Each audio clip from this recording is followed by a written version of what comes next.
As-tu déjà pensé que certaines promesses d'adultes pouvaient marquer à jamais une vie d'enfant?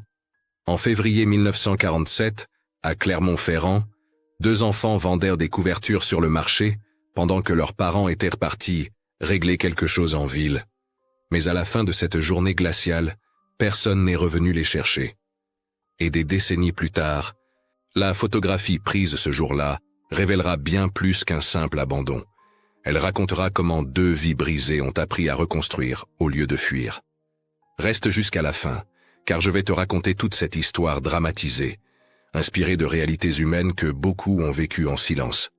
Avant de commencer, abonne-toi à la chaîne, sème la vidéo, et dis-moi dans les commentaires de quelle ville tu regardes cette histoire. Chaque abonnement nous aide à continuer à raconter ces récits dramatisés qui nous rappellent qu'il n'est jamais trop tard pour guérir du passé. Cette photographie ne montre que 2 enfants derrière une pile de couvertures. Mais si vous restez jusqu'à la fin, vous découvrirez pourquoi ce moment précis a brisé 2 vies avant de les transformer en quelque chose que personne n'aurait imaginé. Car dans exactement 3 minutes après ce clic, Lucien et Rose Dumas allèrent comprendre que leurs parents ne reviendraient jamais. Clermont-Ferrand, dimanche 23 février 1947. Le marché populaire de la rue Saint-Pierre grouille encore de monde en ce début d'après-midi. Lucien Dumas, 11 ans, réajuste pour la 10e fois les couvertures de laine sur la bâche usée. À côté de lui, Rose, 8 ans, tient fermement le bas de son manteau, comme si ce geste pouvait empêcher le monde de s'écrouler. Les registres municipaux de l'époque montrent que ces marchés dominicaux étaient le poumon économique des quartiers ouvriers, où les familles vendaient ce qu'elles pouvaient pour survivre à la France d'après-guerre. Leur père, Marcel Dumas, leur a dit ce matin en partant avec leur mère Thérèse, « Restez ici au marché, vendez ce que vous pouvez, on revient dans quelques heures, on va régler quelque chose en ville. » Lucien a hoché la tête avec ce sérieux trop adulte qu'il a développé depuis que son père boit. Rose a souri, parce que Rose sourit toujours quand quelqu'un lui demande quelque chose. Les enfants ne savaient pas encore que régler quelque chose était le dernier mensonge. Les heures passent. Lucien compte et recompte les pièces dans la petite boîte en fer. 3 couvertures vendues. 15 francs. Pas assez pour le loyer, mais assez pour du pain et peut-être des pommes de terre. Rose réorganise les plis des couvertures restantes, parce qu'elle a remarqué qu'un client a dit une fois que les couvertures bien pliées se vendaient mieux. Elle a 8 ans, et elle connaît déjà les règles du commerce par nécessité, pas par choix. Mais quelque chose cloche. Le soleil descend. Les autres marchands commencent à plier leurs étals. Monsieur Lefebvre, qui vend des légumes 3 places plus loin, leur lance un regard inquiet. Il connaît Marcel. Tout le monde connaît Marcel dans ce quartier. L'homme aux promesses qui boit au café jusqu'à ce que sa femme vienne le chercher. Mais aujourd'hui, personne ne vient chercher personne. Rose tire sur la manche de Lucien. Ses yeux commencent à briller de ces larmes qu'elle essaie toujours de retenir. « Où sont papa et maman ?» elle demande à voix basse. Lucien, qui a appris à mentir pour protéger, répond « Ils sont en retard, c'est tout. Ils vont arriver. » Mais sa voix tremble légèrement.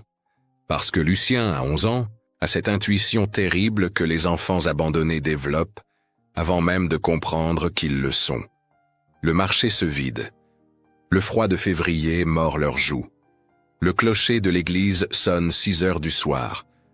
Autour d'eux, les derniers marchands rangent leurs marchandises, jettent des coups d'œil vers ces 2 enfants seuls, qui attendent quelque chose qui ne viendra pas. Rose commence à pleurer vraiment maintenant, et Lucien la prend dans ses bras, debout au milieu des couvertures, au milieu du marché qui se vide, au milieu d'un abandon qu'aucun des 2 ne comprend encore vraiment. C'est Augustine qui les trouve. Augustine Dumas, 63 ans, main calleuse de femme de ménage, grand-mère paternelle que Marcel évite depuis des mois. Elle traverse le marché à la tombée de la nuit parce qu'elle a eu ce pressentiment, cette certitude maternelle que son fils a encore fait quelque chose de terrible. Et quand elle voit Lucien et Rose serrés l'un contre l'autre, entourés de couvertures qu'ils n'ont pas réussi à vendre, elle comprend sans qu'on ait besoin de lui expliquer. Marcel a fui. Encore. Mais cette fois, il a emmené Thérèse. Ou il l'a abandonnée ailleurs. Personne ne saura jamais vraiment. Les archives municipales de Clermont-Ferrand contiennent des dizaines de cas similaires dans ces années d'après-guerre. Des familles qui disparaissaient, sans laisser de traces, des enfants retrouvés seuls, des abandons qui ne faisaient même pas l'objet de recherches officielles, parce que la société avait d'autres urgences. Augustine ne dit rien. Elle ramasse les couvertures, prend la main de Rose, fait signe à Lucien de la suivre. Ils traversent les rues sombres de Clermont-Ferrand, en silence. Rose demande encore où sont papa et maman. Lucien répond cette fois. Ils sont partis travailler à Paris. Ils reviendront quand la vie ira mieux. C'est le premier mensonge conscient qu'il se raconte à lui-même. Le premier d'une longue série de mensonges nécessaires pour continuer à respirer. Augustine les emmène dans sa petite maison du quartier ouvrier de Chantrane, 2 pièces sombres qui sentent le savon et la fatigue. Elle leur prépare une soupe de rutabagas, le genre de soupe que personne ne mangerait par plaisir, mais que tout le monde mangeait par nécessité en 1947. Rose s'endort en pleurant. Lucien reste éveillé, les yeux fixés sur le plafond fissuré, essayant de comprendre ce qui vient de se passer. Le lendemain matin, Augustine les réveille avant l'aube. Elle dit simplement « On retourne au marché ».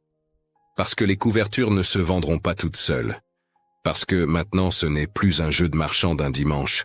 C'est une question de survie. Lucien, 11 ans, comprend en cet instant que son enfance vient de se terminer. Pas de manière poétique, pas de manière noble. Juste terminée. Et c'est exactement à ce moment-là, un dimanche ordinaire de février 1947, qu'un photographe ambulant capture cette image. 2 enfants derrière une pile de couvertures. Pas de parents, pas d'adultes, juste 2 regards qui attendent encore, qui espèrent encore, qui ne savent pas encore que l'attente durera toute une vie. Cette photographie, retrouvée des décennies plus tard dans une collection privée, montre le dernier instant où Lucien et Rose croyaient encore que leurs parents allaient revenir. Mais avant de comprendre ce que cette photo allait devenir pour eux, il faut revenir en arrière. 6 mois plus tôt, quand Marcel Dumas promettait encore à sa famille que tout allait s'arranger. Septembre 1946. 6 mois avant l'abandon. Marcel Dumas rentre saoul au petit appartement de la rue des Gras. Thérèse l'attend, les mains crispées sur son tablier usé. Lucien et Rose font semblant de dormir, mais écoutent tout. Marcel promet que cette fois c'est différent. Qu'il a trouvé un contact pour vendre des couvertures en gros. Que dans quelques mois, ils auront assez pour déménager. Thérèse ne dit rien. Elle a arrêté de croire aux promesses de son mari en 1944, quand il est revenu de la guerre non pas brisé par le combat, mais brisé par sa propre lâcheté. Les études sociologiques menées dans les années 70 sur l'alcoolisme masculin d'après-guerre révèlent que des milliers d'hommes comme Marcel utilisaient l'alcool pour fuir une honte qu'ils ne pouvaient nommer. Marcel n'était pas un héros, ni une victime tragique. C'était juste un homme faible qui avait découvert que fuir était plus facile que rester. Les mois qui suivent l'abandon sont une descente lente dans une nouvelle réalité. Augustine, qui travaille comme femme de ménage pour 3 familles bourgeoises, ajoute maintenant 2 bouches à nourrir à son maigre budget. Ses mains, déjà abîmées par les années de travail, commencent à lui faire mal constamment. L'arthrite précoce que les médecins diagnostiqueront des années plus tard a déjà commencé son travail silencieux. Mais Augustine ne se plaint jamais. Elle a été élevée dans une génération où la douleur physique n'était pas un sujet de conversation. Chaque dimanche, Lucien et Rose retournent au même emplacement du marché. Lucien développe rapidement une discipline féroce. Il se lève à 5 heures du matin, aide Augustine à préparer les couvertures, monte le petit étal avant que les autres marchands n'arrivent. Les clients le regardent avec cette pitié condescendante que les pauvres connaissent bien. Certains lui demandent où sont ses parents. Lucien répond toujours la même phrase, celle qu'il a perfectionnée. Ils sont à Paris pour le travail. Ils reviendront bientôt. Rose, elle, apprend à sourire même quand elle a envie de pleurer. Elle plie les couvertures avec un soin obsessionnel, créant des piles parfaitement symétriques. Un jour, une cliente, Madame Rousseau, remarque ce détail et achète 3 couvertures juste parce que la petite a des mains douces. Rose se souvient de ce compliment pendant des années. C'est l'un des rares moments où quelqu'un la voit comme autre chose qu'une orpheline de fait. Mais tous les jours ne sont pas des victoires. L'hiver 1949 est particulièrement cruel. Le froid pénètre jusqu'aux os. Ils vendent peu, les gens ont à peine de quoi manger. Personne n'achète de couverture. Rose tombe malade. Une pneumonie qui aurait pu la tuer si Augustine n'avait pas dépensé toutes ses économies pour le médecin. Lucien, 13 ans maintenant, reste éveillé toute la nuit à côté du lit de sa sœur, terrifié à l'idée de la perdre aussi. À l'école, quand Rose y va encore, les autres enfants se moquent de ses vêtements rapiécés. Une fille, Simone, lui dit un jour « Ta mère ne sait même pas coudre correctement ». Rose ne répond pas. Elle ne dit pas que c'est Augustine qui a recousu ce manteau à 3 heures du matin après avoir travaillé toute la journée. Elle ne dit pas que sa mère a disparu. Elle ne dit rien. Elle développe ce silence comme une armure. Lucien, lui, abandonne l'école à 13 ans. Officiellement pour aider au commerce familial. En réalité, parce qu'un garçon de 13 ans qui vend des couvertures au marché n'a plus rien à faire sur les bancs d'école. Les registres d'éducation de l'époque montrent que des centaines d'enfants de familles ouvrières suivaient le même chemin. Ce n'était pas considéré comme un drame, juste comme une réalité économique. Augustine essaie d'être une figure maternelle, mais elle ne sait pas comment. Elle a été élevée dans la rudesse, et c'est dans la rudesse qu'elle élève ses petits-enfants. Quand Lucien pleure de frustration après une mauvaise journée de vente, elle lui dit « Les larmes ne paient pas le loyer ». Quand Rose demande si papa et maman reviendront un jour, Augustine répond « Concentre-toi sur aujourd'hui, pas sur demain ». Cette dureté blesse les enfants parfois. Lucien développe une rigidité émotionnelle, un contrôle obsessionnel sur tout ce qu'il peut contrôler. Il compte l'argent 3 fois, organise les couvertures en piles mathématiquement précises, explose quand Rose les désorganise. Rose, elle, apprend à s'effacer, à ne jamais demander, à ne jamais être un poids. Elle a 10 ans et elle s'excuse déjà d'exister. Mais il y a aussi des moments de grâce inattendus. Monsieur Lefebvre, le vendeur de légumes, leur donne parfois des carottes un peu abîmées. Le patron du café voisin laisse Lucien et Rose réchauffer leurs mains au-dessus de la vapeur de sa machine à café les matins d'hiver. Ces petits gestes de solidarité ouvrière, documentés dans les témoignages collectés sur cette période, étaient ce qui permettait aux plus pauvres de survivre. Un dimanche de printemps 1952, quelque chose change. Lucien, 16 ans maintenant, grand et maigre, remarque qu'un homme les observe depuis 1 heure. L'homme finit par s'approcher. Il se présente « Monsieur Ravel, Quechero viageante ». Il remarque le nom Dumas sur une des caisses de couverture. Il dit, comme s'il commentait la météo. « J'ai connu un Marcel Dumas il y a quelques années, travaillait dans un dépôt à Lyon, parlait de recommencer sa vie sans les poids du passé. » Lucien sent son cœur s'arrêter. Rose pâlit. Monsieur Ravel continue, inconscient de la bombe qu'il vient de lâcher. Il vivait avec une femme, je crois. Enfin, bonne journée à vous les jeunes. Cette nuit-là, Lucien ne dort pas. La vérité qu'il essayait de ne pas voir depuis 5 ans vient de le frapper comme un coup de poing. Marcel n'est pas mort. Marcel n'est pas en prison. Marcel n'a pas été victime d'un accident tragique. Marcel a choisi de partir. A choisi de les effacer de sa vie, comme on efface une ardoise. Rose pleure en silence dans la pièce d'à côté. Augustine, qui a tout entendu à travers les murs minces, reste assise dans sa cuisine, fixant le vide. Elle aussi vient de comprendre que son fils n'était pas un homme brisé par les circonstances. C'était juste un lâche qui avait trouvé une sortie. Le lendemain matin, Lucien veut tout vendre, prendre le train pour Lyon, retrouver Marcel, lui arracher des réponses. Augustine l'arrête d'une seule phrase. La question n'est pas de savoir s'il vit. C'est de savoir s'il mérite que tu perdes ta vie à le chercher. Lucien hurle, pour la première fois depuis l'abandon. Mais on mérite de savoir pourquoi. Augustine le regarde avec ses yeux fatigués qui ont vu trop de déceptions. Tu connais déjà le pourquoi. Il était faible. Et les hommes faibles fuient, c'est tout. Cette réponse ne satisfait pas Lucien. Elle ne satisfera jamais Lucien. Mais elle plante une graine.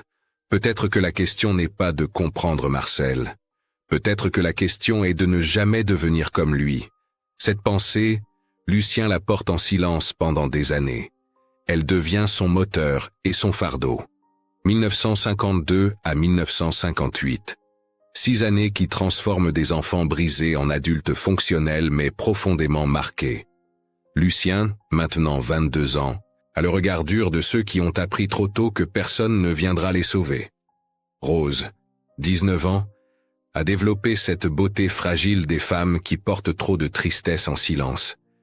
Le petit emplacement du marché s'est transformé en baraque permanente avec un toit de tôle. Ils ne vendent plus seulement des couvertures, mais aussi des tissus, des draps, des nappes.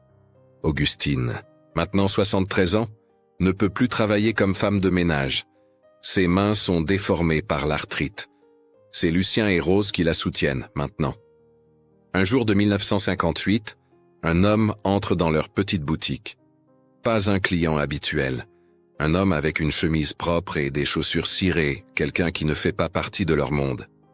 Il demande à parler à Lucien. Il se présente. Ancien collègue de dépôt. Il a travaillé avec Marcel Dumas à Lyon entre 1948 et 1952. Il dit avec une gêne évidente « Je viens d'apprendre qu'il avait laissé des enfants. Je pensais que vous deviez savoir. Il est mort l'année dernière. » Rose du foie. Il n'a jamais parlé de famille. Rose s'effondre sur une chaise. Pas de larmes spectaculaires. Juste un effondrement silencieux. Lucien reste debout, figé, incapable de ressentir quoi que ce soit. L'homme continue, mal à l'aise. Il vivait avec une femme, mais elle est partie aussi. Il a essayé de monter des affaires. Tout a échoué. Il buvait beaucoup. À la fin, il était seul. Après le départ de l'homme, le silence dans la boutique est insupportable. Augustine, assise dans son coin, ne dit rien. Qu'est-ce qu'il y a à dire? Marcel est mort comme il a vécu, en fuyant. La confirmation de sa mort ne change rien à l'abandon. Peut-être que c'est même pire. Parce que maintenant, ils ne peuvent même plus avoir l'illusion d'un jour obtenir des réponses. Rose pleure cette nuit-là. Pas pour Marcel, mais pour la petite fille de 8 ans qui attendait encore secrètement que papa revienne expliquer. Cette petite fille vient de mourir définitivement. Lucien, lui, ne pleure pas. Il développe à la place une colère froide qui le consume de l'intérieur. Pendant des mois, il travaille comme un possédé, 16 heures par jour, comme si le travail pouvait brûler cette rage. Les années 60 apportent des changements. La France se modernise. Les petits commerces comme le leur sont menacés par les grandes surfaces qui commencent à apparaître. Lucien comprend qu'il doit évoluer ou disparaître. Il transforme la baraque du marché en petit atelier de confection. Rose, qui a appris à coudre par nécessité, devient une couturière habile. Ils embauchent leur premier employé, Claude, un jeune homme de 20 ans avec un bec de lièvre que personne ne voulait embaucher. En 1965, Augustine meurt. Pas dramatiquement, juste de vieillesse, dans son sommeil, à 80 ans. Elle qui n'a jamais montré d'émotion de toute sa vie laisse une lettre manuscrite pour Lucien et Rose. Dans cette lettre, retrouvée dans les archives familiales, elle écrit « J'ai échoué avec mon fils. Ne me détestez pas d'avoir été dur avec vous. Je ne savais pas faire autrement. Vous êtes ce que j'ai fait de bien dans ma vie. Les funérailles sont simples. Quelques voisins, quelques clients fidèles. Pas de famille. Marcel était fils unique. Thérèse a disparu sans laisser de traces. Lucien et Rose sont maintenant vraiment seuls. Orphelins officiels à 29 et 26 ans. Cette nuit-là, ils s'assoient dans l'atelier vide et réalisent quelque chose de terrible. Ils sont libres maintenant. Libres de l'attente. Libres du mensonge. Mais cette liberté ressemble plus à un vide qu'à une libération. Rose commence à avoir des crises de tristesse profonde. Des jours où elle ne peut pas sortir du lit. Lucien ne comprend pas. Il lui dit, avec cette dureté qu'Augustine lui a apprise. Se lamenter ne résout rien. Rose ne répond pas. Elle apprend à cacher sa dépression, à fonctionner même quand tout en elle veut s'effondrer. Lucien, lui, développe ses propres problèmes. Il boit. Pas beaucoup. Pas tous les jours. Mais parfois, après une journée difficile, il s'assoit dans l'atelier avec une bouteille et il boit, jusqu'à ce que la colère s'endorme. Un soir, Rose le trouve endormi sur le sol. la bouteille vide à côté de lui. Elle le regarde et voit Marcel. Cette ressemblance la terrifie. Le lendemain, elle confronte son frère. Pour la première fois en 20 ans, Rose hurle. Elle hurle toute la rage qu'elle a avalée, toute la peur, toute la douleur. « Tu deviens lui », elle dit. « Tu deviens exactement ce que tu détestes. » Lucien, sobre et honteux, réalise qu'elle a raison. Il arrête de boire ce jour-là. Pas facilement, pas sans rechute, mais il arrête. L'atelier survit aux années difficiles. Ils ne s'enrichissent pas, mais ils ne crèvent pas de faim non plus. Ils embauchent d'autres employés, souvent des jeunes que personne ne veut. Un garçon qui sort de prison, une fille enceinte abandonnée par sa famille, un homme avec des problèmes mentaux légers. Les études sur les petites entreprises familiales en France dans les années 60 montrent que ces ateliers servaient souvent de filet de sécurité informel pour les exclus du système. Un jour de 1970, une jeune femme, Marie, entre dans l'atelier. Elle demande du travail. Elle a 17 ans, enceinte de 6 mois, ses parents l'ont mise à la porte. Rose voit dans ses yeux la même terreur qu'elle ressentait à 8 ans sur ce marché. Elle l'embauche sans hésiter. Lucien proteste « On n'a pas les moyens ». Rose répond « On trouvera les moyens ». Marie reste. Elle accouche d'un garçon qu'elle appelle Thomas. Rose devient une sorte de tante pour cet enfant. Elle qui ne peut pas avoir d'enfant. Découverte faite après une fausse couche douloureuse l'année précédente, trouve dans ce rôle une forme de rédemption. Lucien observe sa sœur avec ce bébé et comprend quelque chose. Peut-être qu'ils ne sont pas condamnés à répéter l'histoire de Marcel. Peut-être qu'ils peuvent écrire une autre fin. Mais ce n'est pas encore le moment. Il y a encore une étape à franchir. Une décision à prendre. Un garçon qui va bientôt arriver et qui va tout changer. Mais avant cela, il faut comprendre ce qui se passe dans la tête de Lucien par une nuit d'insomnie de 1972. Une nuit où il se lève, marche jusqu'à l'atelier vide et s'assoit au milieu des tissus et des machines à coudre. Il pense à Marcel, à Augustine, à Rose, à tous ces jeunes qu'ils ont embauchés. Et pour la première fois en 25 ans, il se demande « Et si l'histoire ne s'arrêtait pas à l'abandon ? Et si la vraie question était ce qu'on fait après ?» Cette pensée le terrifie et le libère en même temps. Parce que si l'histoire continue après l'abandon, alors il a encore le pouvoir d'écrire la suite. Le lendemain matin, il dit à Rose, « On va transformer l'atelier. On va en faire un endroit où les gens ne sont pas juste des employés. Un endroit où on reste. » Rose ne comprend pas encore complètement ce qu'il veut dire. Mais elle voit quelque chose dans les yeux de son frère qu'elle n'a pas vu depuis qu'ils étaient enfants. De l'espoir, pas de l'espoir naïf. De l'espoir têtu, le genre d'espoir qui choisit de croire malgré tout. Printemps 1972. Lucien a 36 ans maintenant. Rose en a 33. L'atelier Dumas occupe maintenant un petit bâtiment sur la rue Blatin, près du centre-ville. 7 employés, tous avec des histoires brisées que personne d'autre ne voulait entendre. Les programmes sociaux de l'époque documentent l'émergence de ces entreprises solidaires, petites structures familiales qui fonctionnaient comme des refuges informels. C'est un mardi matin qu'une assistante sociale amène Philippe. 12 ans, regard dur, mâchoire serrée. Sa mère est en prison pour vol. Son père, personne ne sait qui c'est. Il a vécu dans 3 familles d'accueil en 2 ans. Il a été renvoyé des 3. L'assistante sociale explique à voix basse. Il vole, il ment. Il frappe les autres enfants. Personne ne veut de lui. Mais j'ai entendu dire que vous donnez des chances. Lucien regarde ce garçon et voit immédiatement Marcel. La colère, la méfiance. Cette façon de regarder le monde comme si tout était une menace.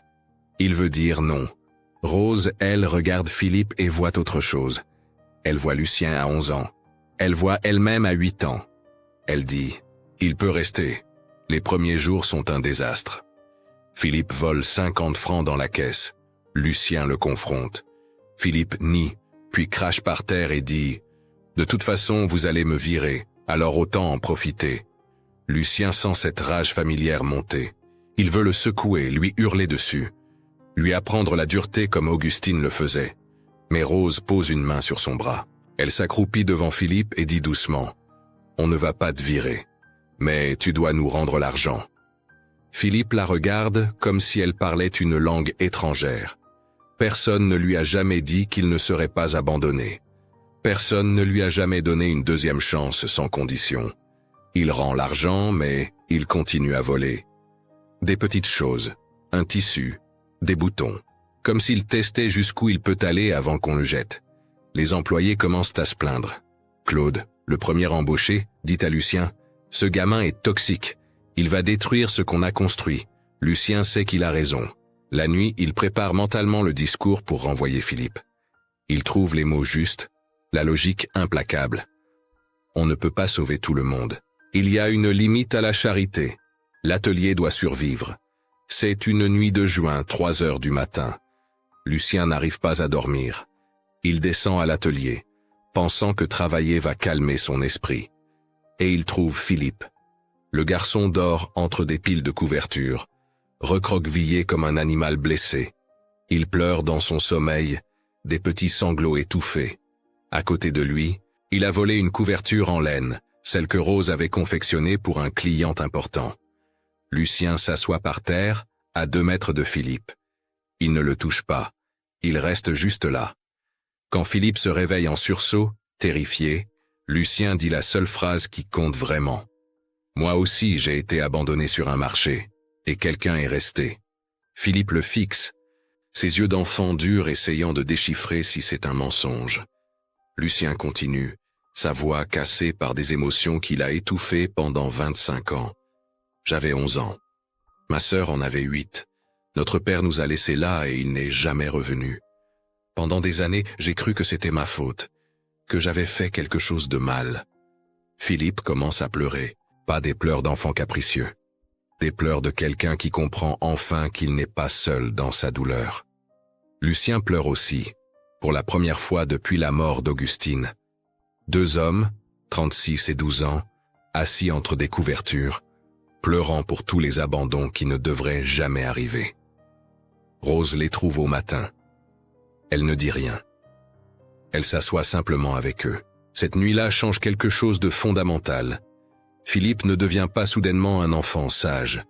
Il continue à être difficile, à tester les limites, à voler occasionnellement. Mais maintenant, quand Lucien le confronte, Philippe ne crache plus par terre. Il écoute. Lentement, centimètre par centimètre, il commence à croire qu'il peut rester. Les mois suivants, Lucien et Rose transforment officiellement l'atelier.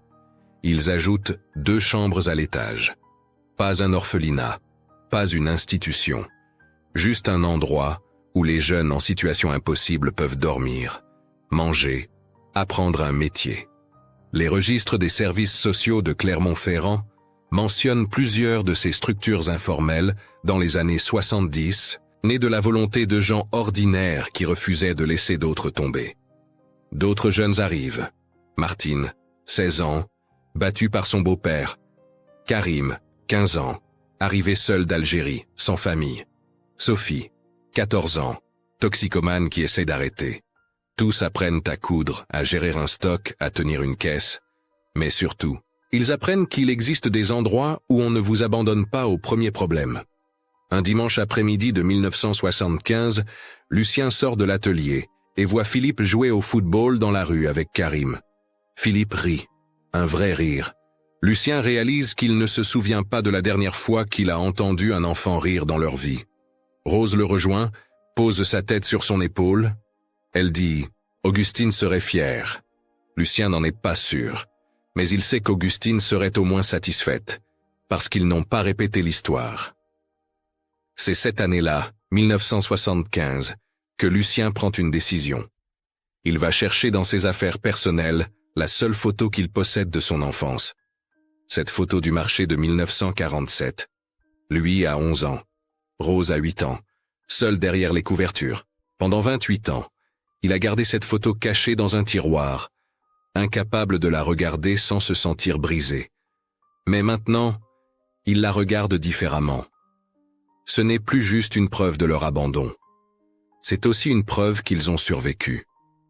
Il décide de l'agrandir, de l'encadrer. Rose demande pourquoi. Lucien répond « Parce que les enfants qui arrivent ici ont besoin de savoir qu'on comprend, qu'on est passé par là, que l'abandon n'est pas une fin, Il accroche la photo sur le mur principal de l'atelier. En dessous, il écrit à la main sur une petite plaque en bois. 1947. C'est ici qu'on nous a laissés. Ce n'est pas ici que vous allez rester. Les mots sont simples. Mais pour Philippe, pour Martine, pour Karim, pour tous ceux qui viennent après, ces mots deviennent un serment silencieux. La photo intrigue les clients qui ne connaissent pas l'histoire. Certains demandent qui sont ces enfants. Lucien répond simplement « C'est ma sœur et moi, il y a longtemps ». Et il change de sujet, parce que la photo n'est pas là pour raconter une histoire triste aux étrangers. Elle est là pour dire aux jeunes brisés « Vous n'êtes pas seuls, on sait ce que c'est et on ne va nulle part ». Les années passent. L'atelier survit aux crises économiques, aux changements de mode, à la concurrence. Pas parce qu'il est le meilleur commercialement, mais parce qu'il a quelque chose que l'argent ne peut pas acheter. Une mission.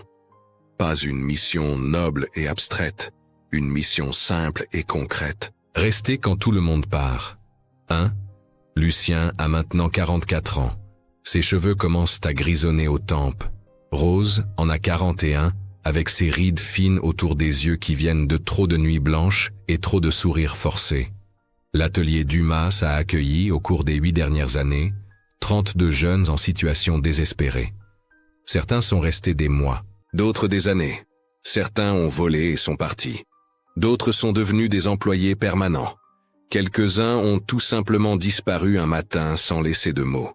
Chaque disparition blesse Lucien comme un abandon personnel. Rose lui rappelle à chaque fois « On ne peut pas sauver tout le monde. On peut juste rester présent pour ceux qui veulent être sauvés. » Lucien sait qu'elle a raison, mais ça fait mal quand même. Comme si chaque départ était Marcel qui repartait encore une fois. Philippe, maintenant 20 ans, travaille toujours à l'atelier. Il est devenu le responsable de production, celui qui forme les nouveaux arrivants. Il n'est pas parfait. Il a encore ses moments de colère, ses jours sombres où le passé remonte. Mais il est là, tous les matins, fidèle. Cette fidélité compte plus que la perfection. Un matin de novembre 1982, Philippe arrive à l'atelier avec une jeune femme. Elle s'appelle Élise. Elle est enceinte de 7 mois. Philippe annonce, maladroit et fier à la fois, « On va se marier. Et je voulais que vous sachiez en premier, parce que vous êtes ma famille. » Rose pleure. Lucien serre Philippe dans ses bras, quelque chose qu'il n'a jamais fait facilement. Ce garçon qui volait et crachait par terre il y a 10 ans va devenir père. Et il ne va pas fuir. Il va rester. Les années 80 apportent des défis. L'économie française traverse des crises. Les grandes surfaces tuent les petits commerces. L'atelier Dumas frôle la faillite 2 fois. En 1985, ils doivent licencier 3 employés. Lucien ne dort pas pendant des semaines. Rose développe des ulcères d'estomac. Mais ils survivent, parce qu'abandonner signifierait trahir tous ceux qui comptent sur eux. Lucien a maintenant un problème cardiaque. Pas grave, dit le médecin, mais il doit ralentir. Il a 49 ans et son cœur est usé par 50 années de stress constant. Rose le force à prendre des pauses, à déléguer. Lucien résiste, parce que s'arrêter de travailler signifie penser, et penser ramène toujours les vieilles douleurs. Un après-midi d'avril 1987, 40 ans exactement après l'abandon, Lucien s'assoit devant la photographie accrochée au mur. Il la regarde vraiment pour la première fois depuis des années. Ses 2 enfants derrière les couvertures. Lucien, 11 ans. Rose, 8 ans. Seul, attendant des parents qui ne reviendraient jamais. Mais quelque chose a changé dans son regard. Il ne voit plus seulement l'abandon. Il voit aussi la force. Ses 2 enfants ont survécu. Ils ont transformé leur douleur en refuge pour d'autres. La photo n'est plus seulement une cicatrice. C'est aussi une victoire silencieuse. Rose le rejoint, s'assoit à côté de lui. Ils restent en silence, regardant leur passé encadré sur le mur. Finalement, Rose dit « Tu te souviens quand tu me disais que papa et maman reviendraient de Paris ?» Lucien hoche la tête. Rose continue « J'y ai cru pendant tellement d'années. Même après avoir su la vérité, une partie de moi continuait à espérer. C'était stupide, non ?» Lucien secoue la tête. Ce n'était pas stupide. C'était de l'espoir. Et l'espoir nous a gardés en vie jusqu'à ce qu'on soit assez fort pour vivre sans lui. Rose pose sa tête sur l'épaule de son frère. Ils ont 49 et 46 ans, mais en ce moment, ils redeviennent brièvement ses enfants du marché. Sauf que maintenant, ils ne sont plus seuls. Printemps 1990, un matin ordinaire.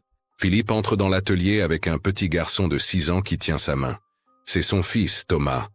Philippe regarde Lucien et Rose, maintenant 54 et 51 ans, cheveux gris, mains ridées, dos courbé par des décennies de travail.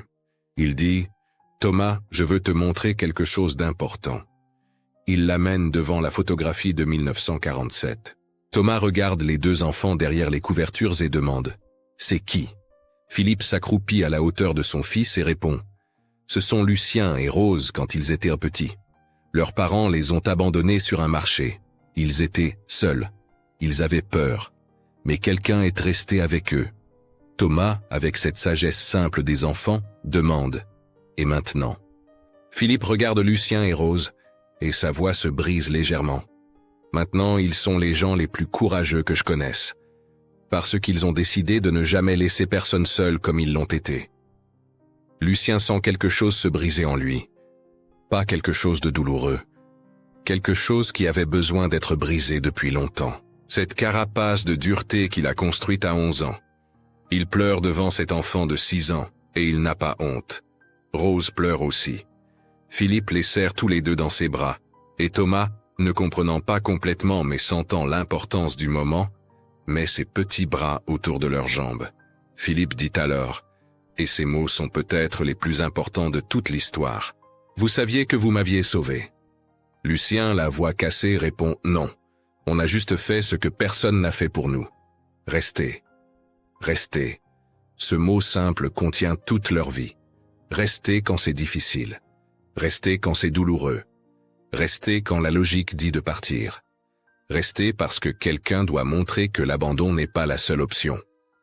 Les années suivantes, l'atelier continue. Lucien et Rose ne prennent jamais vraiment leur retraite. Ils ralentissent, oui. Philippe reprend progressivement la gestion. D'autres jeunes qu'ils ont aidés reviennent, certains avec leur propre famille, d'autres juste pour dire merci. L'atelier devient quelque chose de plus grand qu'un simple commerce. Il devient une preuve vivante qu'on peut transformer la douleur en quelque chose de beau.